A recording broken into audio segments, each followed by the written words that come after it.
नमस्कार, मैं डॉक्टर रजनीश कुमार आप सभी का एक बार फिर से हार्दिक स्वागत करता हूँ। प्रिय विद्यार्थियों, आज के वीडियो लेक्चर में हम EMRS, TGT, PGT Hindi 2025 mains exam के दृष्टिकोण से आप सभी से चर्चा करेंगे। हमने मेंस को ध्यान में रखते हुए लगातार आप सभी से बातचीत की है। उम्मीद करता हूँ कि उन सभी वीडियोज को आपने देखा होगा। जो भी नए विद्यार्थी हैं, वो एक बार वीडियो सेक्शन में जाकर ज़रूर देखेंगे। पुराने विद्यार्थियों को कुछ बताने की ज़रूरत ही नहीं है, वो सारी चीज़ों को जानते हैं। हम आप सभी से उस समय चर्चा कर रहे हैं जब ईएमआरएस मेंस की एग्ज़ाम डेट आ चुकी है। 22 मार्च को आपका एग्ज़ाम है। अब जब से एग्ज़ाम डेट की घोषणा हुई है, तमाम विद्यार्थी कमेंट करने लगे कि हमारे पास समय बहुत कम है। तो विद्यार्थियों, हमने समय से बहुत पहले ही आप सभी से मेंस एग्ज़ाम को लेकर चर्चा करनी शुरू कर दी थी, सीरीज़ भी चलाई हुई थी। आप सभी के प्रेरणा के कारण हमने बुक्स भी लिखी और बीच में थोड़ी-सी तबीयत ठीक नहीं थी, तो गैपिंग हो गई 2-3 दिन की। जुकाम ऐसा था कि कमर तोड़ दिया, गला तो खराब किया ही। इसके बावजूद हमने इतना मटेरियल आप सभी को दे दिया था कि आप प्रतिदिन अपने टाइम टेबल के अनुसार ज़रूर पढ़ रहे होंगे और एक आपके पास नोट्स बन गया होगा। हमारा ज़ोर क्या था? हमारा ज़ोर ये नहीं था कि आप हमारी वीडियो ही देखिए, आप हमारे नोट्स का ही इंतज़ार कीजिए।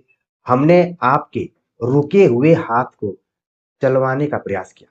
चलवाने मतलब प्रेरणार्थक क्रिया, यहाँ पर उदाहरण के रूप में आप देख सकते हैं, जो आप सभी बंद मुट्ठी से केवल वीडियोज़ देखा किया करते थे। हमने कहा कि लिखिए भी। तमाम विद्यार्थियों ने लिखा भी, नोट्स भी भेजा है, अच्छा लग रहा है। लेकिन जब से एग्ज़ाम डेट की घोषणा हुई है, तो आप सभी भी सक्रिय हो गए और हमारे भी दिमाग में आया कि जो भी 20-22 दिन बचे हुए हैं, उसमें अपने को कैसे तैयार करें। तो हम आप सभी से बहुत छोटी-छोटी बातों को लेकर चर्चा करेंगे, जिस पर कि कम लोगों का ध्यान जाता है। प्रश्नों को समझकर उत्तर लेखन कैसे करें और कम समय में अच्छी तैयारी कैसे करें। उन विद्यार्थियों के लिए ज़्यादा ये सटीक होगा, जो प्री एग्ज़ाम का जो रिज़ल्ट आया हुआ था, उसके बाद से ही लग गए और ऐसे विद्यार्थी जो एग्ज़ाम डेट का इंतज़ार कर रहे होंगे, उनके लिए हो सकता है कि थोड़ी-सी ज़्यादा बेचैनी हो, घबराहट हो। 1 आध 2 दिन के बाद एकदम से सब कुछ नॉर्मल हो जाएगा और सब लोग लिखना शुरू करेंगे। प्रिय विद्यार्थियों, मेंस एग्ज़ाम में लिखना ही सत्य है। आप लाख मटेरियल जुटा लें, लाख अध्ययन कर लें, लेकिन आपको लिखना पड़ेगा। बीच में कुछ विद्यार्थियों का कॉल्स आया था, हमने उठाया था और गला खराब था तो भी हमने बातचीत की। कुछ विद्यार्थी हम धड़-धड़, धड़-धड़ बोल रहे थे। हमने कहा कि जिस स्पीड से आप बोल रहे हैं, उसी स्पीड से अगर लिखेंगे और अच्छा लिखेंगे, तो चांसेज़ हैं। और छोटी-छोटी चीज़ों के बारे में मैं आप सभी से चर्चा करूँगा। सबसे पहले हम देखते हैं कि जो एग्ज़ाम शेड्यूल आया हुआ है, न जाने आजकल जो एग्ज़ाम कंडक्ट कराने वाली एजेंसियाँ हैं, वो जब तक खामोश हैं, तब तक खामोश हैं और जब एक्टिव हो रहे हैं, तो एक ही दिन में एक्टिव हो जा रहे हैं। आप देख रहे हैं कि 22 मार्च 2026 को टीजीटी का भी एग्ज़ाम है, सुबह में और उसी दिन 22 मार्च 2026 को सेकंड शिफ्ट में पीजीटी का है। यानी कि ऐसे विद्यार्थी जो टीजीटी और पीजीटी दोनों में क्वालीफाई हुए होंगे, उनको एक ही दिन एग्ज़ाम में जाना पड़ेगा और लगभग 3-3 घंटे का एग्ज़ाम है। लगभग क्या कन्फर्म है, यानी कि 6 घंटे आपको लगातार लिखना है। मान लीजिए आपने सदियों पहले लिखना छोड़ दिया होगा, तो फिर तो उस दिन आपका हाथ ही नहीं उठेगा। लेकिन आप अनुराग हिंदी एकेडमी से जुड़े होंगे, तो आपका हाथ अब बहुत फ्रैंकली काम कर रहा होगा, क्योंकि हमने लगभग 80 प्रश्नों को आप सभी के सामने निःशुल्क तरीके से प्रस्तुत किया। सिर्फ प्रस्तुत नहीं किया, बल्कि आपको हमने मोटिवेट भी किया कि विद्यार्थियों, लिखना ही सत्य है और आप सभी खुश होंगे, मुझे ऐसी उम्मीद है। ठीक है? और आगे लिखेंगे भी। कहने का मतलब ये है कि टीजीटी और पीजीटी पहले की परीक्षाओं में थोड़ी गैपिंग भी हुआ करती थी, लेकिन अब की परीक्षाओं में गैपिंग को ही एकदम से खत्म कर दिया गया है। ये भी एक तरीके से छाँटने का प्रोसेस है। आपको मौका भी नहीं मिलेगा कि अगर टीजीटी का पेपर खराब गया तो पीजीटी में आप अपने को संभाल लेंगे। ठीक है, यहाँ पर पहले से ही आपको अलर्ट होना पड़ेगा। तो ये दोनों तिथियां आप अपने दिमाग में पहले से ही नोट कर लिए होंगे, मैं कोई नई चीज नहीं बता रहा। अब जो मेन चीज है उसको समझना जरूरी है। लगातार विद्यार्थी अपने नोट्स भेज रहे हैं और जल्दी ही हम 1-2 दिन में आप सभी के नोट्स को लेकर भी आएंगे और जो भी कमियां होंगी उसके बारे में चर्चा भी करेंगे और प्रश्नों को लेकर भी आएंगे। ठीक है, आपको बिल्कुल घबराने की जरूरत नहीं है। बाकी आप अपने से चिंतन मनन जरूर कीजिए। एकदम से टीचर्स के ऊपर डिपेंड होना भी अच्छी बात नहीं है। अपने से भी कुछ न कुछ पढ़ते रहना है। हाँ, मार्गदर्शन के लिए इस चैनल पर आते रहना। आपने मेंस के पैटर्न को पहले ही देख लिया होगा, हमने एक से अधिक बार चर्चा कर ली है। चूंकि मेंस में कुछ क्वेश्चन एमसीक्यू पर है, कुछ क्वेश्चन सब्जेक्टिव है, तो हमारा मेन फोकस किस पे है? अभी सब्जेक्टिव पर है। अब सब्जेक्टिव जब आपका तैयार हो गया तो ऑलरेडी आपका एमसीक्यू पैटर्न पर भी तैयार हो जाएगा, कोई दिक्कत नहीं। ठीक है, 40 क्वेश्चन एमसीक्यू रहेगा, तो 40 में आप कोशिश कीजिए कि 30 प्रश्न तो आपके यहाँ पर सही हो जाए। 30 नहीं तो 25 प्लस रहे, इससे कम तो नहीं होना चाहिए। सब्जेक्टिव में 60 नंबर के प्रश्न है, जिसमें कि बताया गया है कि 15 क्वेश्चन रहेंगे। 15 क्वेश्चन 60 अंक के रहेंगे और अनुमान हमने लगाया है कि हर प्रश्न 4 अंक के होंगे। ये हमारा अनुमान है, कहीं ये नहीं बताया गया है कि प्रश्न 4 नंबर के होंगे। लेकिन अगर सामान्य गणित की जानकारी होगी तो कोई भी अनुमान लगा सकता है कि छोटे छोटे 15 क्वेश्चन होंगे, 4-4 नंबर के होंगे। क्योंकि जो समय है वो 3 घंटे का है। इस 3 घंटे में एमसीक्यू भी हल करना है और उसमें सब्जेक्टिव भी लिखना है। तो अनुमान लगाते हैं कि प्रश्न और टिप्पणी नुमा जो 60 नंबर के क्वेश्चन रहेंगे, आप 15 क्वेश्चन रहेंगे, उनका पैटर्न देखें तो जैसे आपने बीए एमए की कक्षाओं में टिप्पणी वाले प्रश्नों को देखा होगा, कुछ उसी तरीके के प्रश्न संभावित है।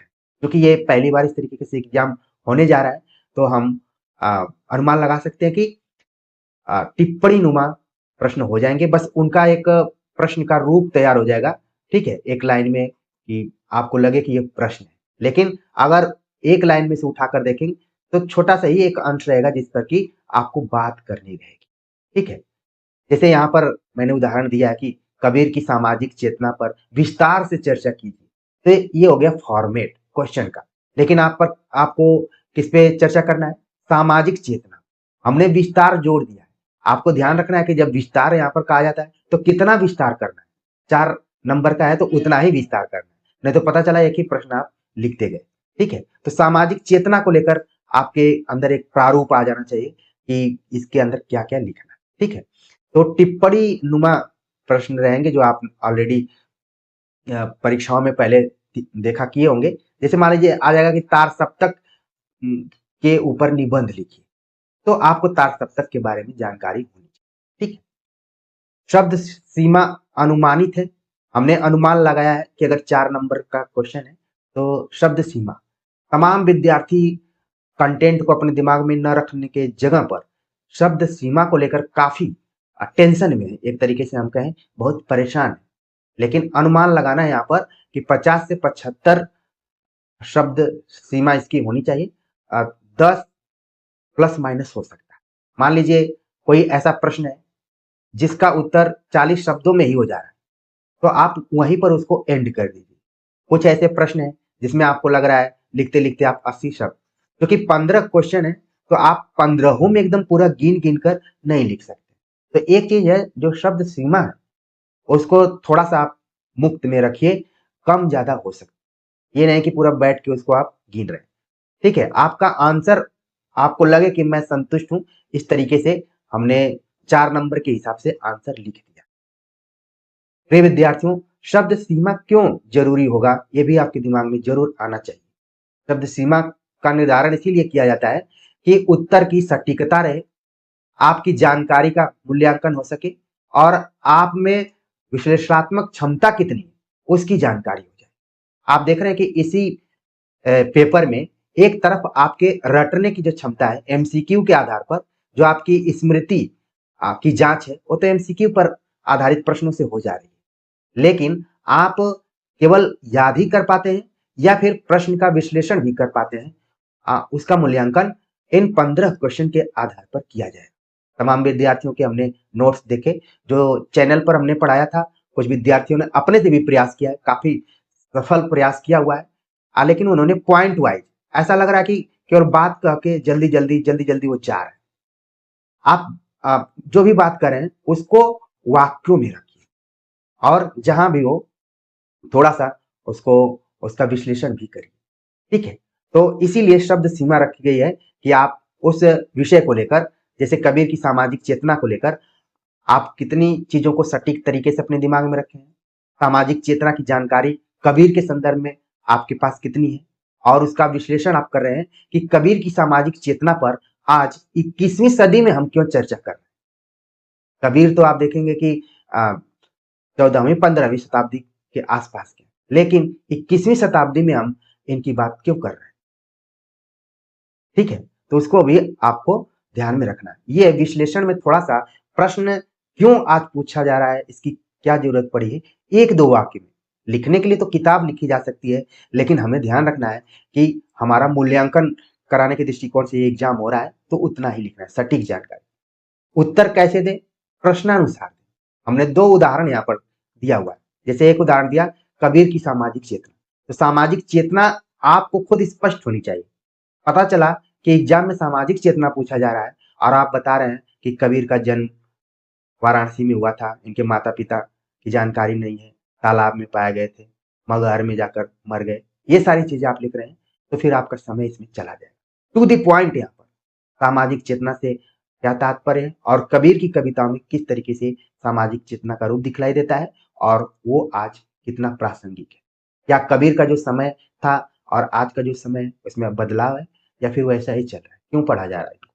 तो ऐसे ही आपको 50 से 75 शब्दों में लिखना है। तो ये अचानक किसी मंत्र से नहीं आएगा।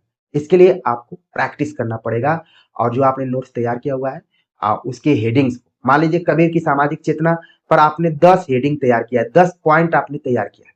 लेकिन 4 नंबर का क्वेश्चन है, तो आप कम से कम 10 में से उन 5 बेस्ट पॉइंट्स को अपने दिमाग में रखिए। इसको जब आप अभ्यास करेंगे तो बेस्ट पॉइंट आ जाएँगे कि हमें इन चीज़ों को ज़रूर ध्यान में रखना है।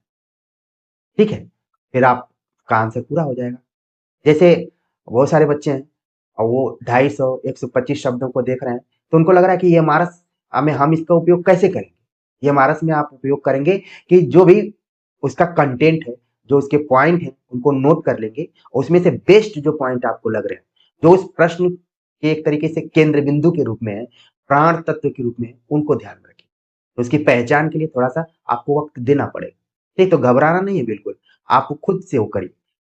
हिंदी साहित्य या फिर जो हम लिटरेचर पढ़ते हैं, साहित्य पढ़ते हैं, उसकी खूबसूरती यही होती है कि एक ही प्रश्न का उत्तर अलग-अलग तरीके से विद्यार्थी दे सकते हैं। जैसे जब हम कॉपी चेक करते हैं, तो सामाजिक चेतना में कई विद्यार्थी ऐसे होते हैं जो कहानी इत्यादि लिख देते हैं। कुछ विद्यार्थी एकदम टू द पॉइंट और सटीक विश्लेषणात्मक क्षमता के अनुसार लिखते हैं। कुछ विद्यार्थी भटक से जाते हैं। क्योंकि ये नौकरी वाला एग्ज़ाम है, तो आपको टू द पॉइंट, ताकि एग्ज़ामिनर जो है वो आपकी कॉपी पर थोड़े देर के लिए रुके।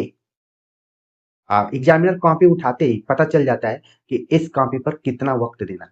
जैसे 3 घंटे का एग्ज़ाम है, हो सकता है कि आपकी कॉपी को 5 मिनट में ही चेक कर दिया जाए। ये भी हो सकता है, होता ही है कई बार, ठीक है? अब मान लीजिए एक प्रश्न और है, तुलसी की सामाजिक सांस्कृतिक चेतना। आप देखेंगे कि जो हिंदी साहित्य के महत्वपूर्ण अंश हैं, उन उन उनसे जिस तरीके से सवाल बनते हैं, हमने चैनल पर भी अभ्यास करवाया है और कॉप की जो कुछ बुक्स हमने अभी आप लोगों के बीच में रखी हुई थी किताब, उसमें भी पूरा हमने अच्छे से कलेक्शन किया हुआ है कि किस अंश से किस तरीके के प्रश्न पूछे जाते हैं। ऐसा नहीं है कि उल्टा-पुल्टा सवाल आएगा। सवाल एकदम से चुनिंदे, क्योंकि 15 क्वेश्चन ही पूछने हैं। तो ऐसा नहीं है, हमने बहुतों का नोट्स इधर-उधर देखा, बहुत अनावश्यक टाइप के क्वेश्चन भी उसमें रखे गए। बस दिखाने के लिए कि इतनी मोटी किताब है और इसी में से प्रश्न आएँगे। प्रश्न एकदम से पॉपुलर टाइप के आएँगे, ऑलरेडी जो आपने बीए, एमए की परीक्षाओं में अक्सर देखा हो। जैसे आपको घबराहट हो रही होगी, तो आप बीए, एमए के जो फेमस यूनिवर्सिटीज हैं, उनके क्वेश्चन पेपर को एक बार देख सकते हैं। ठीक है, अभी समय है, वहीं से सवाल आएंगे, पॉपुलर सवाल आएंगे। मैं जोर दे रहा हूं, कोई ऐसा सवाल नहीं रहेगा जिसका उत्तर आपको नहीं आएगा। लेकिन चूंकि समय की पाबंदी है, आपके ऊपर प्रेशर रहेगा, तो कैसे आप सटीक अपनी जानकारी को और विश्लेषण करते हुए लिख पाए, यही तो है एग्जाम। तो सामाजिक सांस्कृतिक, इसमें दो चीजें, एक तो सामाजिक चेतना भी बताना है और सांस्कृतिक चेतना भी। तो समाज और संस्कृति दोनों का एक दूसरे से बहुत गहरा संबंध है, एक दूसरे से जुड़े हुए हैं, इसलिए प्रश्न यहाँ पर जोड़कर पूछा गया। और क्यों पूछा गया है? कबीर को आप समन्वयवादी दृष्टिकोण से कम देखेंगे, तुलसी पर ज्यादा जोर दिया गया कि ये समन्वयवादी कवि हैं, लोकनायक हैं, सामंजस्यवादी, विरोधों के सामंजस्य के रूप में है ये। हमने इसको लेकर भी प्रश्न कराया हुआ है। तो हाँ, प्रश्न को आपको समझना है, इसके बाद उत्तर अच्छे से देना है। ठीक है, आगे आपको कई विद्यार्थी इस चीज को लेकर टेंशन में है कि लिखावट सुंदर रहेगी तभी। कई बार हम सुंदरता के प्रतिमान को ठीक से नहीं माप पाते। सुंदर का मतलब केवल खूब बढ़िया लिखावट ही नहीं, सुंदरता में आपकी भाषा कैसी है, मात्रात्मक त्रुटियां कितनी कम है, कम से कम एकदम हो।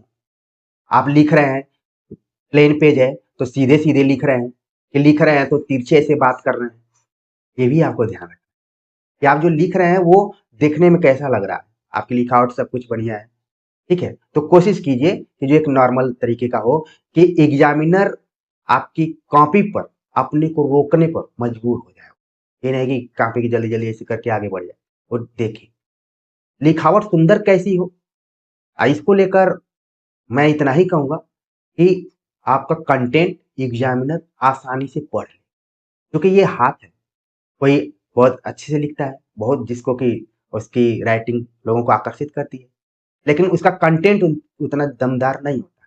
कुछ का आप देखेंगे कि राइटिंग पढ़ने लायक होती है, लेकिन उसकी कंटेंट दमदार होती है। जो भाषा शैली का प्रयोग किया जाता है और जो भी प्रश्नानुसार उसने लिखा हुआ है, काफी बेहतरीन लिखा हुआ है।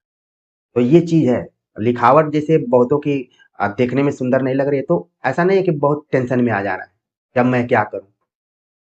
कंटेंट पर भी फोकस करना है और कोशिश कीजिए कि जो समय बचा हुआ है, जो टेढ़ा मेढ़ा आप इधर उधर लिख रहे हैं, वो थोड़ा ठीक हो जाए। आप लोगों के तमाम ये प्रश्न आते हैं, छोटे बच्चों की तरफ प्रश्न आते हैं। क्यों प्रश्न आते हैं? क्योंकि आप रिजल्ट से भयभीत हैं। रिजल्ट से भय तो लगता है, लेकिन इतना भी भयभीत ना हो कि डिसीजन ही न ले पाए कि क्या करना है क्या नहीं करना। बच्चे पूछते हैं कि पेन, किस पेन का प्रयोग करें। नॉर्मली अभी तक आपने बीए एमए की परीक्षाएं दी हैं, उसमें ब्लू, जब आप कंटेंट अपना उत्तर लिखते हैं तो नीले पेन का प्रयोग करते हैं। हेडिंग अंतर करने के लिए कि भाई हम अब अगले बिंदु की बात कर रहे हैं, तो हेडिंग देते हैं। यहाँ पर आवश्यकता अनुसार आपको ब्लैक पेन का प्रयोग करना है। अगर आप ब्लैक पेन का प्रयोग नहीं भी करते हैं, तो आपके नंबर पे कोई अंतर नहीं पड़ेगा। आप वो चाहें तो ब्लू से ही उसको ऐसे इंडिकेट कर सकते हैं कि यहाँ से आप कोई बात लिख रहे हैं, फिर एक पेन का भी प्रयोग कर सकते हैं। कुछ विद्यार्थी सुंदर आकर्षक बनाने के चक्कर में हाइलाइटर का प्रयोग, स्केच पेन का प्रयोग, जेल पेन का प्रयोग करने की कोशिश कर रहे हैं। तमाम विद्यार्थी लिख भी रहे हैं कि क्या करना चाहिए कि नहीं करना। बिल्कुल नहीं करना चाहिए। एज ए एग्जामिनर जब हम कॉपी चेक करते हैं, जो पहला रिएक्शन कॉपी को देखने के बाद आता है, तो लगता है कि नहीं, क्योंकि इन सब पे अगर थोड़ा बहुत, क्योंकि आपकी कॉपी जाएगी बंडल में बांध के, या फिर जहां पर चेक करने के लिए रखी गई है, मान लीजिए कोई पानी गिर गया या फिर कुछ भी गिर ही गया, पसीना ही गिर गया, गर्मी में चेक हो रहा है, तो ये सब फैल जाए। ठीक है, तो न के बराबर इसका प्रयोग करना ही नहीं। आप अपने कंटेंट पर फोकस कीजिए, अपने सटीकता पर, अपनी जानकारी पर, अपने विश्लेषणात्मक क्षमता पर ज्यादा फोकस कीजिए। और दो ही पेन का प्रयोग कीजिए, ब्लू और ब्लैक का। ब्लू पूरा लिखने के लिए, ब्लैक आवश्यकता अनुसार, आपके अभ्यास के ऊपर निर्भर करता है। आप क्रिकेट मैच देखते हैं कि दाहिने हाथ का बल्लेबाज कब बाएं हाथ का बल्लेबाज बन के 6 रन लगा देता है, वो उसके अभ्यास के ऊपर है, जिसको स्विच शॉट बोलते हैं। कैसे स्विच आप कर दे रहे हैं, ठीक है, तो वो तो अभ्यास के ऊपर होता है, वो एक दिन का कमाल नहीं होता है। हम लोग भले देखते हैं कि एक दिन में ऐसे मार रहा है, नहीं, उसने अभ्यास किया हुआ। प्रिय विद्यार्थियों, आप भी अभ्यास कीजिए। कुछ विद्यार्थियों का लगातार ये कमेंट आता है कि पेज कितने पेज में लिखे। पेज वाला कॉन्सेप्ट आपके बीए एमए तक की परीक्षाओं तक, ये तो ऐसी कॉपी रहेगी कि हो सकता है कि जगह इसमें रहे कि इतने में ही इसका आंसर देना है, या फिर एक पेपर रहे। तो आपको समय को ध्यान में रखते हुए इस पर फोकस करना है, कंटेंट पर, न कि पेज भरने से। पेज भरने से नंबर नहीं मिलेंगे, खासतौर से नौकरी वाले एग्जाम। कई बार हमने देखा है कि जो भाषा है, आपकी भाषा कैसी होनी चाहिए? आपने भाषा के बारे में पढ़ा होगा कि मानक भाषा है, अ, राजभाषा है, राष्ट्रभाषा है, साहित्यिक भाषा है, तमाम मातृभाषा है, तमाम भाषाएँ। आपका जो लिखने का पैटर्न होना चाहिए, वो साहित्यिक भाषा का प्रयोग इसमें करना है, आम बोलचाल के शब्दों का प्रयोग करते हुए। हाँ, लेकिन जो पारिभाषिक शब्दावलियाँ हैं, उनके साथ छेड़-छाड़ बिल्कुल नहीं करना है।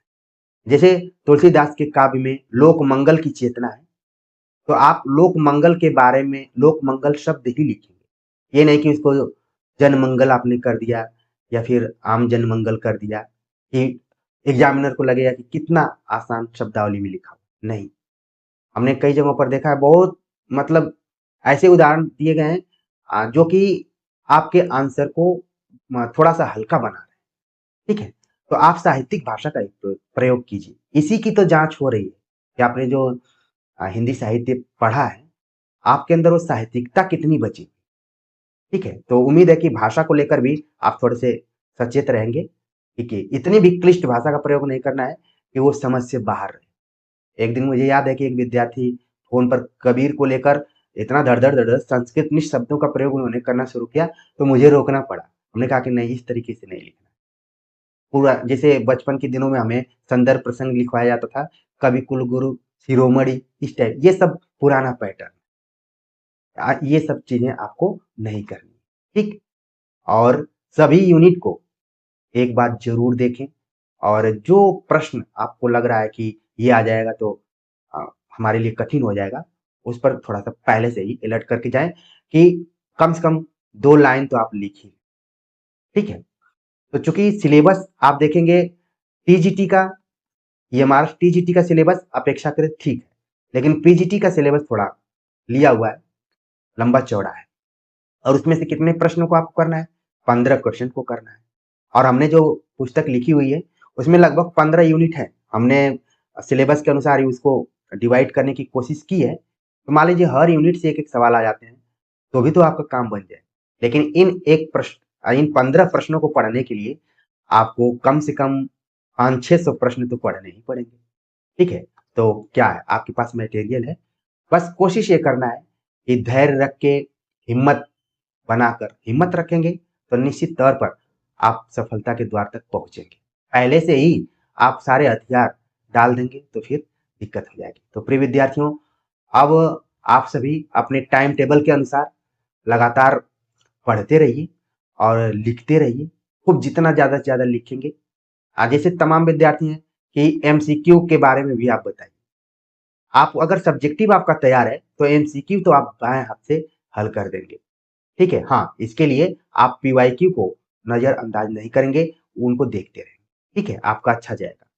मुझे पूरी उम्मीद है कि अगर आप सभी 40 में से 25 क्वेश्चन इधर कर देते हैं, 25 नंबर के, और इधर 60 में अगर आपका 55%, ऐसा माना जाता है कि 55% मिनिमम टाइप का होता है। ठीक है? तो 60 का 55% आप निकाल लीजिए। मोटे तौर पर अगर मैं कहूँ तो अ, कितना हुआ? 60 का 55%, ठीक? तो आप कम से कम 30 से अधिक नंबर लाइए इसमें। 30 से अधिक नंबर आप लाइए, तो आप फाइनल सिलेक्शन में हो सकते हैं। ठीक है? टोटल नंबर कितने हो जा रहे हैं? 65 से 70 का टारगेट बनाइए 100 में। ठीक है? तो अच्छे से आप लिखने का अभ्यास कीजिए। हमने अपने हिसाब से उन बारीकियों के बारे में चर्चा की है, जो एक परीक्षार्थी को ध्यान में रखना चाहिए। आप सभी के जो भी कमेंट्स आए थे, उसके अनुसार भी हमने बताने की कोशिश की है। उम्मीद है कि अब आप इस तरीके का कमेंट नहीं करेंगे कि इस पेन का प्रयोग करना है, कैसे लिखना है, अ, हमारे पास समय बहुत कम है। जब कोई विद्यार्थी ये बात कहता है कि समय कम है, तो उसमें टीचर क्या कर सकता है? समय आपके हाथ में है, अब वो आप उसका उपयोग अपने हिसाब से कीजिए। हाँ, तमाम लोगों के पास ज़िम्मेदारियाँ हैं, काम बहुत ज़्यादा है, तो ज़ाहिर-सी बात है कि जीवन है, तो कुछ न कुछ काम लगा रहेगा और काम नहीं होगा, तो फिर कहा जाता है कि खाली दिमाग शैतान का घर होता है। तो घबराना नहीं है, सबके पास काम।